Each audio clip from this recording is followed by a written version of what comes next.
दोस्तों नमस्कार। बिगुल बज गया 5 राज्यों के चुनाव को लेकर। अब देश के प्रधानमंत्री इन 5 राज्यों की सरकारी पैसे पर यात्रा नहीं कर सकते हैं। इन राज्यों के भीतर मुख्यमंत्री अब कोई नया ऐलान नहीं कर सकते हैं जिसके जरिए वह वोटरों को लुभा पाए। नोटिफिकेशन आज से लागू हो गया। 2 चरणों में छत्तीसगढ़ का चुनाव होगा और बाकी तमाम राज्यों में एक एक चरण में चुनाव होंगे। नवंबर के पूरे महीने में सारे चुनाव निपट जाएंगे और 3 दिसंबर को चुनाव परिणाम सामने आएगा।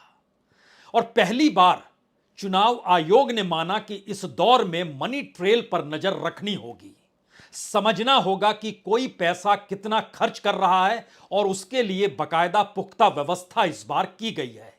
और इतना ही नहीं, चुनाव में पैसे का असर कितना व्यापक होता है, चुनाव आयोग ने चिंता तो जताई।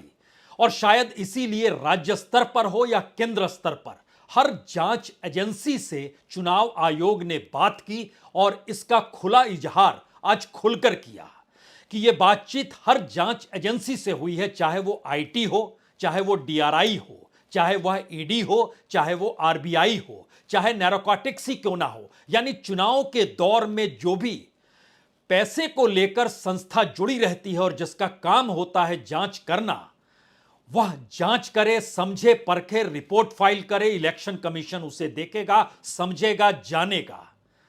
लेकिन चुनाव आयोग के पास इसका कोई जवाब ना तो इससे पहले कभी रहा है और ना ही इस बार है कि दरअसल जब पैसा खूब लुटाया जाता है, खर्च किया जाता है, ब्लैक मनी बाखूबी बहुत तरीके से आती चली जाती है, उस पर नजर कौन रखता है और जो माल जब्त होता है उसकी सजा मिलती किसे है। जब सजा किसी को मिलती नहीं और जब्ती माल दिखाया जाता है कि हमने इतना कर लिया, तो फिर उस माल की कोई कमी तो है नहीं।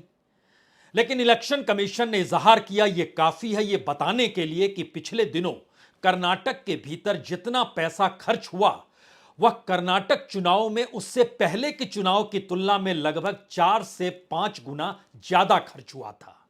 और उसी तरीके से यह चुनाव कितना महत्वपूर्ण है अब यह बताने की जरूरत इसलिए नहीं है क्योंकि इस दौर में जो राजनीतिक दल चुनावी मैदान में बड़े खिलाड़ी के तौर पर मौजूद हैं, उनके पास पैसे की कमी नहीं है। वो तेलंगाना के बीआरएस हो यानी केसीआर की पार्टी हो या फिर मौजूदा वक्त में कांग्रेस और बीजेपी जो बाकी 4 राज्यों में टकरा रही है आमने सामने, खास तौर से 3 बड़े राज्य, वहां पर भी इनके पास पैसे की कोई कमी होगी नहीं। तो तारीखों के ऐलान से बात आज शुरू करते हैं क्योंकि मिजोरम में सबसे पहले 7 नवंबर को वोटिंग होगी, छत्तीसगढ़ में 7 नवंबर को और 17 नवंबर को वोटिंग होगी। 17 नवंबर को जब छत्तीसगढ़ में दूसरे चरण की वोटिंग हो रही होगी, उसी दिन मध्य प्रदेश में यानी 17 नवंबर के दिन ही मध्य प्रदेश में भी वोटिंग होगी। राजस्थान में 23 नवंबर को वोटिंग होगी और तेलंगाना में सबसे आखिर में 30 नवंबर को वोटिंग होगी। 3 तारीख को यानी 3 दिसंबर को चुनाव परिणाम सबके सामने होगा।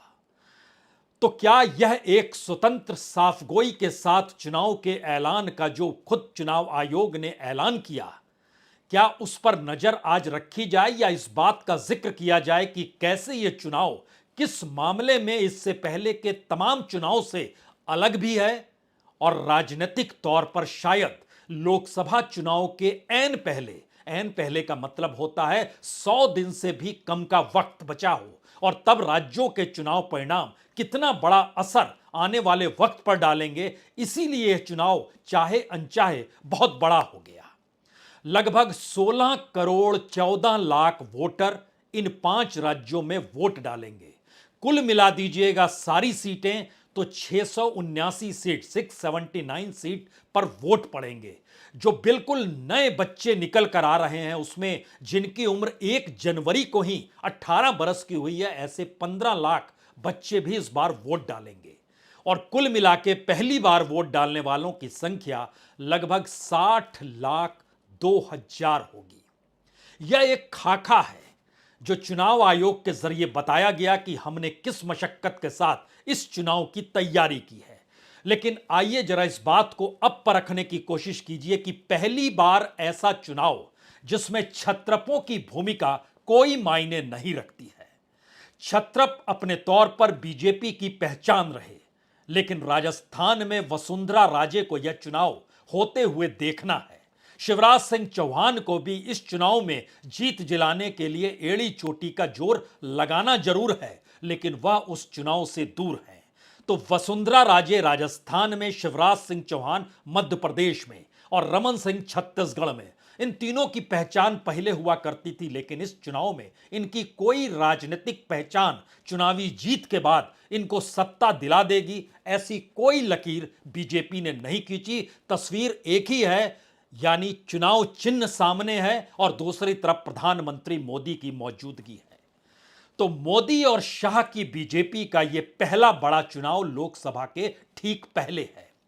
तो इस चुनाव में क्या क्या फूंका जाएगा, क्या क्या लगाया जाएगा, किस किस दांव को चला जाएगा, उसकी एक लंबी लिस्ट है, लेकिन वह लिस्ट बहुत एग्रेसिव है, जिसकी संरचना खुद की है अमित शाह ने और प्रधानमंत्री मोदी पीछे खड़े हैं। क्योंकि जो नेता चुनाव लड़ाता रहा राज्यों में, इस बार उसे भी कहा गया जाइए और चुनाव लड़िए। विजय वर्गीय और नरेंद्र तोमर उसकी एक पहचान भर है। यानी कितना बड़ा चुनाव किस मायने में आने वक्त के लिए बीजेपी और खुद मोदी अमित शाह के लिए है, यह सिर्फ एक बात से कहा जा सकता है, इस चुनाव में अगर जीत गए तो फिर लोकसभा चुनाव में भी जीत जाएंगे और बीजेपी पूरे तरीके से मोदी और अमित शाह के रास्ते पर चलने को मजबूर होगी। लेकिन अगर उस रास्ते से भटक गए या जिन मुद्दों के आश्रय इस चुनाव में कूदे हैं, तो इसका मतलब भी साफ है कि आने वाले वक्त में बीजेपी कहां गुम हो जाएगी, कोई नहीं जानता है। दूसरी तरफ ऐसा भी नहीं है कि कांग्रेस अपने क्षत्रपों के आश्रय है। हर क्षत्रप का एक कटघरा है, उस कटघरे के बाहर कोई दूसरा नहीं कि एक कांग्रेसी ही खड़ा है। और इसीलिए राहुल गांधी का चेहरा सामने है, उनकी अपनी छवि, अपनी साख सामने है, उनकी अपनी विचारधारा, आइडिया ऑफ इंडिया सामने है। स्थानीय मुद्दे और बीजेपी पर हमला करने के लिए प्रधानमंत्री नरेंद्र मोदी तो सामने है, लेकिन चाहे अनचाहे यह चुनाव क्षत्रपों का नहीं है। यह चुनाव पूरे तरीके से दोनों पॉलिटिकल पार्टी का है।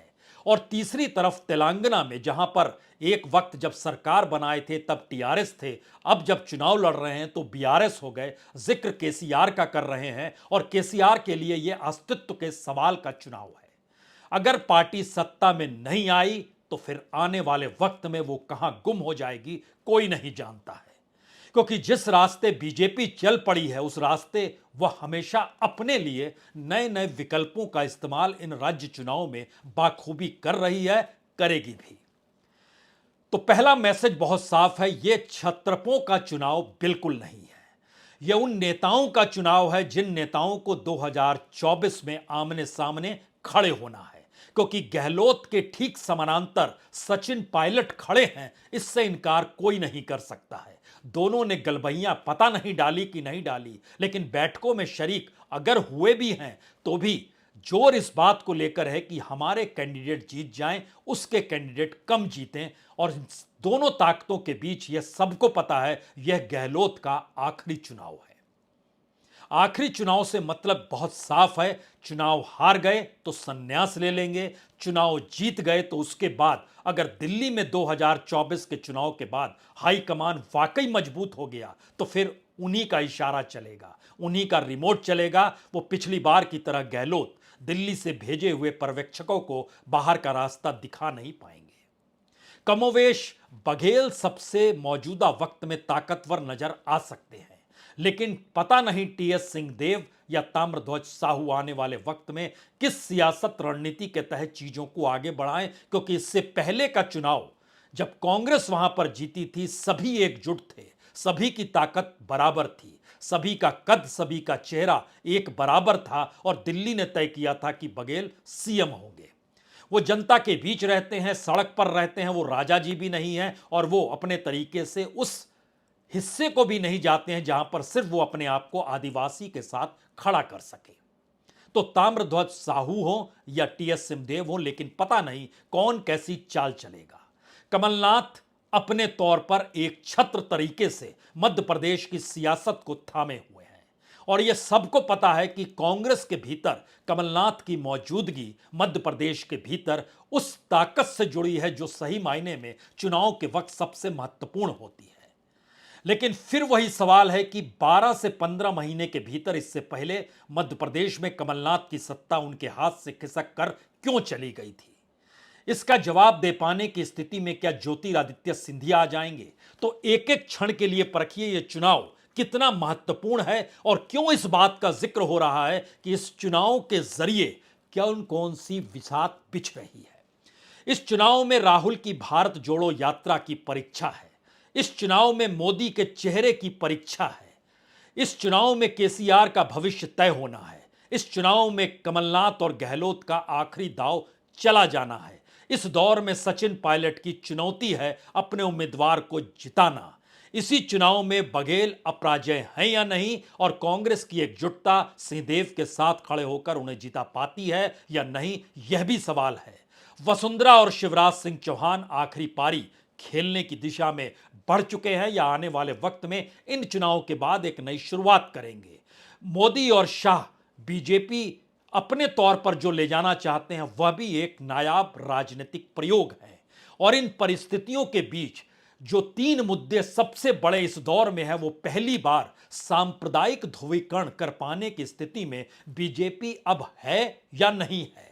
जातीय समीकरण में ओबीसी कार्ड कितना बड़ा हो चला है और महिला आरक्षण के जरिए लाभ किसे मिलेगा, वो कांग्रेस के हक में जाएगा या बीजेपी जिन बातों का जिक्र करती चली आई उनके हक में होगा, या वहां पर भी ओबीसी आरक्षण का जिक्र करके एक नई सेंध लगाने की परिस्थिति पैदा तो नहीं हो जाएगी। इन तमाम परिस्थितियों में यह प्लानिंग इस चुनाव को लेकर कहीं बड़ी है क्योंकि इसमें सांप्रदायिक ध्रुवीकरण धर्म के आश्रय क्यों रेंगेगा और राज्य दर राज्य कौन कौन सी सीट प्रभावित करेगी, हमें लगता है यह भी आपको जानना चाहिए। जैसे ही धर्म का जिक्र होगा, पैसे का जिक्र होगा, सरकारी मशीनरी का जिक्र होगा, संघ की राजनीतिक पहुंच पकड़ का जिक्र होगा, मोदी की रैली और रोड शो में होने वाले खर्च और उसके जरिए जो मशीनरी का उपयोग होता है, क्या इन सब पर इलेक्शन कमीशन की नजर होगी या नहीं होगी। और अगर ऐसी परिस्थिति बनती है तो तमाम परिस्थितियों में एक एक क्षण के लिए इन राज्यों में लगने वाले पैसे का एक आकलन शुरू में कर लीजिए। कर्नाटक के भीतर पिछले चुनाव में यानी 2018 में लगभग 9.5 से 10.5 हजार करोड़ रुपए खर्च हुए थे। 2023 के चुनाव में इसमें खर्च हुए तकरीबन 40 से 45 हजार करोड़ रुपए। और अगर इस प्रक्रिया के भीतर पहले चले जाते हैं तो छत्तीसगढ़ के भीतर लगभग 5 से 8 हजार करोड़ के भीतर पिछले चुनाव में खर्च हुए थे। तो क्या 4 गुना बढ़ा दिया जाए?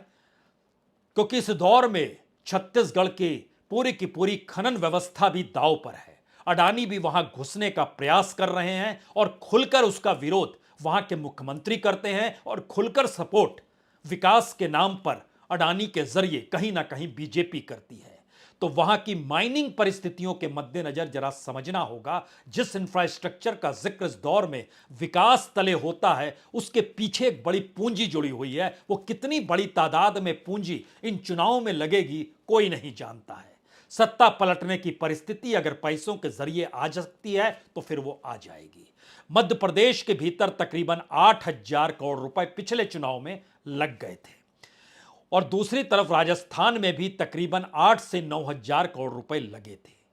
तेलंगाना के भीतर का आंकड़ा उस दौर में कम था लेकिन इस दौर में कहीं ज्यादा है क्योंकि इलेक्शन की तारीखों से पहले ही जिस तरीके से रैली दर रैली इस दौर में बीआरएस करने लगी, यहां तक कि टीआरएस से नाम बदलकर बीआरएस करना या प्रधानमंत्री मोदी को के खिलाफ कहते हुए 3 राज्यों के मुख्यमंत्रियों को बुलाना, 4 राज्यों के यानी उसमें पंजाब और दिल्ली यानी आम आदमी पार्टी का शरीक होना, उधर से केरल के मुख्यमंत्री का आकर खड़े होना, उत्तर प्रदेश से अखिलेश यादव का आके खड़ा होना। इन रैलियों के जरिए अगर परिस्थिति को समझें और जो बात तेलंगाना की स्थापना के साथ रैलियां हुई और जितना पैसा खर्च किया गया वह एक समूची ताकत के तौर पर कांग्रेस की रैली से भी समझा जा सकता है, जहां पर लाखों लोगों की तादाद थी और जबरदस्त रैली तेलंगाना ने पहली बार कांग्रेस की देखी। वो पैसा कहां से आएगा, कैसे आएगा, अब इलेक्शन का ऐलान हो चला है। चुनाव आयोग अपने तौर पर बताता है कि हम इस तरीके से रिस्ट्रिक्शन लगाएंगे। हमारी टीम ने जो खर्चे निकाले और उसका बेस जो बनाया, वह बंगाल के चुनाव, वह कर्नाटक के चुनाव, इन दो चुनाव को बेस बनाकर इन्होंने इन चार राज्यों के चुनाव को लेकर जो लकीर खींची वह तकरीबन 1 से 1.25 लाख करोड़ के पार कर जाती है। तो इन चुनाव में कितना पैसा कौन सी पॉलिटिकल पार्टी फेंकेगी जब सबके पास पैसा है? कर्नाटक इस दौर में शायद नेशनल पॉलिटिकल पार्टी के लिए एटीएम बन चुका है और अपने तौर पर डीके शिव कुमार का प्रभाव तेलंगाना की रैली में बाखूबी नजर आया। और दूसरी तरफ बीजेपी ने पूरे पैसे को एक लिहाज से कहें तो एक ही खिड़की खोली है, उसी में एक दरवाजा है, खिड़की है और एक हाथ है छोटा सा जो निकलता है, और उसके बाद पूरे इलाके के भीतर बूथ तक की परिस्थिति। कल तक एक बूथ वाले को 2,000 रुपए दिए जाते थे, जो बढ़कर 6,000 रुपए हो चुके हैं। तो कितना पैसा किस बूथ में कैसे लगेगा, क्योंकि जिन बातों का हम जिक्र आपसे कर रहे हैं उसमें एक बात और समझिए। चुनाव आयोग ने जानकारी दी कि 1,77,000 पोलिंग स्टेशन है। इसका मतलब बहुत साफ है कि जब आप 1,77,000 पोलिंग स्टेशन कहते हैं तो यहां पर जो बूथ बने होंगे, अगर 3 पॉलिटिकल पार्टी को ही सिर्फ ले लीजिए तो इसका मतलब बहुत साफ है कि 5 लाख से ज्यादा बूथ पर बैठे हुए लोगों की मौजूदगी होगी। और अगर उनके नाम कितना पैसा होगा तो उसके बाद आपको बूथ के बाद गांव स्तर पर, पंचायत स्तर पर, जिले स्तर पर और राज्य स्तर पर जो पैसा इस दौर में आवाजाही के तौर पर वोटरों को लुभाने के लिए या खुद की चकाचौंध को दिखाने के लिए, हो सकता है इस चुनाव के बाद हमें कहना पड़े कि 1.25 लाख करोड़ भी कम रकम रही। क्योंकि यह चुनाव जब इतनी सारी परिस्थितियों को साख पर लेकर चल रहा है तो यह आसान नहीं है कह देना कि यह चंद हाथों में सिमटा हुआ चुनाव है और जनता को वोट देना है और उसके बाद 3 दिसंबर को रिजल्ट आ जाएगा। जी नहीं, यह एक चलती हुई प्रक्रिया पहली बार है। यानी लोकसभा चुनाव को ध्यान में रखकर बीजेपी ने अपनी बिसात बिछाई कि मोदी का ही चेहरा रहे और कमल का फूल ही चुनाव चिन्ह रहे। कांग्रेस ने अपनी बिसात बिछाई कि राज्यों में छत्रप अगुवाई जरूर करें, लेकिन पूरी की पूरी साख और छवि राहुल गांधी की चलेगी। उधर टीआरएस ने या बीआरएस ने अपने तौर पर अपनी पहचान बनाई, वो किसी भी पॉलिटिकल पार्टी के साथ खड़ी नहीं है, लेकिन पूरा इंफ्रास्ट्रक्चर उसके पास मजबूती के साथ खड़ा है। प्लानिंग के तौर पर क्या वाकई सांप्रदायिकता ध्रुवीकरण की परिस्थिति आ सकती है? हम इस बात का जिक्र इसलिए भी कर रहे हैं क्योंकि एक क्षण के लिए यह भी समझिए कि अलग अलग राज्यों में कितना प्रभाव इस एग्रेसिव पॉलिटिक्स का होगा, जहां हिंदुत्व और राष्ट्रवाद दोनों को रेंगना है।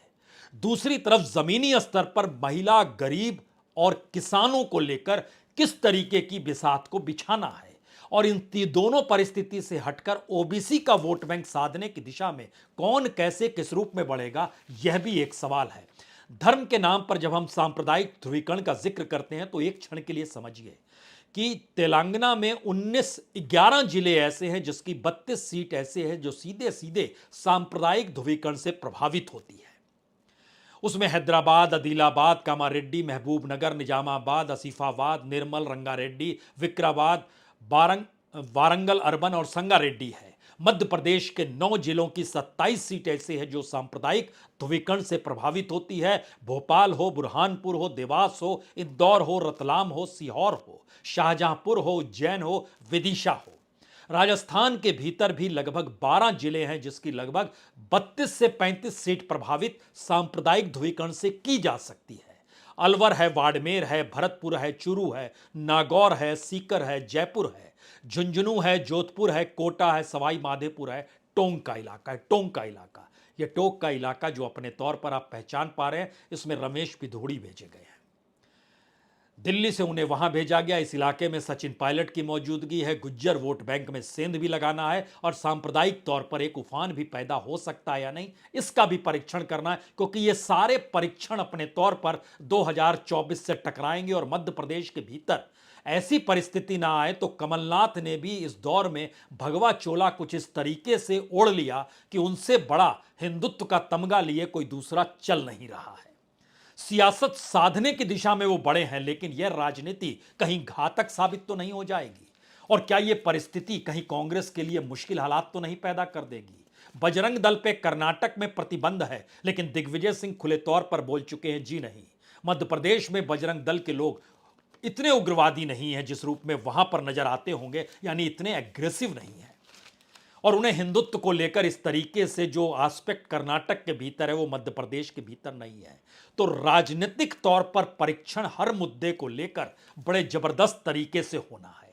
जातीय समीकरण, महिला, किसान, ये सवाल उठते जरूर हैं, क्योंकि किसान और महिलाओं को लेकर पुरानी परिस्थिति हर वक्त रही है, लेकिन ओबीसी को लेकर पहली बार करवट कांग्रेस ने ली है, वह भी राहुल गांधी ने, बहुत ही एग्रेसिव तरीके से। यानी एक वक्त कांशी राम हो, मुलायम हो, लालू हो, उससे कहीं ज्यादा एग्रेसिव इस दौर में मंडल को लेकर राहुल गांधी नजर आ रहे हैं। यह परिस्थिति राजनीतिक तौर पर कहां पर कितना असर डालेगी, इसको सिर्फ इस रूप में समझा जा सकता है कि ओबीसी का वोट बैंक मध्य प्रदेश के भीतर 2018 में 48% अगर बीजेपी के पक्ष में था तो कांग्रेस के पक्ष में 41% था। लेकिन जैसे ही लोकसभा चुनाव आता है, यानी मोदी का चेहरा आता है जो खुद को ओबीसी बनाते हैं, वह बीजेपी के हक में 66% हो जाता है, कांग्रेस का घटकर 27% हो जाता है। और अब लोकसभा चुनाव में अगर राहुल गांधी को ओबीसी ओबीसी करते हुए टकराना है तो उन्हें इस वोट बैंक को साधना होगा। और ओबीसी एक ऐसा वोट बैंक बीजेपी के लिए है जो उनके कुल वोटों की तादाद है उसमें से लगभग आधा परसेंट, यानी 38% वोट में से 22% वोट ओबीसी के हैं। तो राज्यों के चुनाव के भीतर की परिस्थिति कितनी तीखी होगी, इस प्लान को सिर्फ समझने की कोशिश कीजिए। राजस्थान के भीतर बीजेपी को 46% वोट ओबीसी के मिले थे, कांग्रेस को 38% मिले थे। लेकिन वही सवाल, प्रधानमंत्री मोदी का चेहरा लोकसभा में आता है तो 72% वोट एक झटके में बीजेपी को ओबीसी के मिलते हैं और 23% वोट कांग्रेस को मिलते हैं। छत्तीसगढ़ के भीतर भी 50% वोट बीजेपी के हक में, 41% वोट कांग्रेस के हक में। और ध्यान दीजिए क्यों एग्रेसिव तरीके से खुद प्रधानमंत्री मोदी ने बाकी तमाम छत्रपों को हटा दिया, यह जानते समझते हुए कि उन छत्रपों की अपनी एक पुरानी राजनीति रही है, उनकी अपनी रणनीति रही होगी, लेकिन एक झटके में उसे खारिज किया गया। तीन राजनीतिक तौर की परिस्थिति को समझ लीजिए। सांप्रदायिक तौर पर ध्रुवीकरण की परिस्थिति, ओबीसी को साधने का मंत्र और इस दौर में पैसे का खेल। इन तीनों से जैसे ही हटेंगे वहां पर हेट स्पीच का जिक्र होगा, जिसके बारे में चुनाव आयोग ने कुछ भी कहना उचित नहीं समझा, जबकि खुले तौर पर इस दौर में एडीआर की रिपोर्ट हो या दूसरे संस्थानों की रिपोर्ट हो कि हेट स्पीच से किस तरीके की राजनीति साधी गई और उसमें सबसे ज्यादा बीजेपी के नेताओं का योगदान रहा हेट स्पीच को लेकर। ऐसी परिस्थिति पर रोक कैसे लगेगी, जबकि सुप्रीम कोर्ट कह चुका है राज्यों को कार्रवाई करनी चाहिए, तो क्या इस चुनाव में एक खामोशी बरती जाएगी? यह सवाल है। लेकिन एक क्षण के लिए अगर अतीत का एक पन्ना आखिर में खोल लीजिए तो आप बहुत सारी चीजों को समझ पाएंगे। मध्य प्रदेश में 2018 में कांग्रेस की सरकार बनी थी 114 सीट के साथ, बीजेपी को 109 सीट मिली थी। लेकिन बरस भर के भीतर खेल किया बीजेपी ने, विधायकों की खरीद फरोख्त की और 15 महीने में कमलनाथ की सरकार गिर गई और कांग्रेस के 22 सांसद उधर चले गए, ज्योतिरादित्य सिंधिया भी उधर चले गए। राजस्थान के भीतर 199 में से 100 सीट कांग्रेस को मिली थी, यानी सत्ता में वही आई थी। छत्तीसगढ़ में 90 में से 68 सीट कांग्रेस को मिली थी, यानी 2018 में कांग्रेस के पक्ष में वहां का वोटर खड़ा था। पैसे और पूंजी और इसकी ताकत ने मध्य प्रदेश में सत्ता डिगा दी, लेकिन बाकी दोनों जगहों पर कांग्रेस की मौजूदगी थी। अगर एंटी इनकम्बेंसी मैटर करता है हिंदी पट्टी के भीतर इन तीनों राज्यों में, तो क्या परिणाम उसी अनुकूल होगा? एक राज्य बीजेपी से खिसकेगा, 2 राज्य कांग्रेस से खिसकेगा, या फिर इस दौर की गवर्नेंस मैटर करती है तो क्या बघेल अपराजय हैं, उन्हें कोई हरा नहीं सकता है। इस दौर में जो काम उन्होंने यहां किया है, तो बड़ी पूंजी बड़ा मायने करेगी क्या वहां पर, यह भी एक सवाल है। और राजस्थान की परिस्थितियां डामाडोल इसलिए है क्योंकि राजनीतिक तौर पर अतीत की राजनीति यानी पारंपरिक और पुरानी राजनीति इस दौर में हाशिए पर जा चुकी है, वो खारिज की जा चुकी है। और शायद इसीलिए आखिर में 3-4 बातों को समझ लीजिए ये चुनाव क्यों महत्वपूर्ण है। राहुल की छवि उनकी साख की परीक्षा है, प्रधानमंत्री मोदी के चेहरे और उनके कद की परीक्षा है, सिंधिया परिवार पूरे तरीके से उसकी भी परीक्षा है। उसमें ज्योतिरादित्य सिंधिया भी आएंगे, वसुंधरा भी आएंगी। केसीआर के भविष्य को भी तय होना है।